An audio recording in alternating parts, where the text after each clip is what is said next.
Bien, l'enquête réalisée sous la direction de Dominique Régnier est particulièrement intéressante.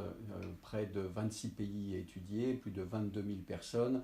On a là une dimension formidable d'enquête sur la situation essentiellement des Européens, pas uniquement des Européens, par rapport à un certain nombre de défis fondamentaux, comme par exemple celui de la globalisation, du devenir de la démocratie et aussi des rapports entre les personnes, les rapports de sociabilité. Moi, j'ai fait le chapitre sur l'Italie et on voit très bien, évidemment, le malaise démocratique très profond de ce pays.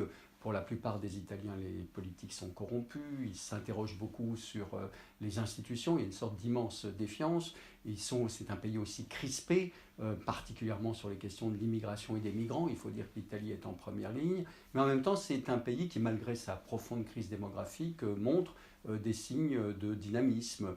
Par exemple, c'est un pays qui accepte beaucoup plus la globalisation que la France. C'est un pays qui accepte une forme de libéralisme économique et social. C'est un pays qui s'émancipe du poids de l'Église catholique. Et c'est ça l'intérêt de cette étude, c'est à la fois une étude globale, générale, et en même temps qui permet d'étudier certains pays, et au lieu de rester sur un seul pays, d'avoir cette perspective comparée qui permet à la fois de montrer les points communs et justement les spécificités de chacun d'entre eux.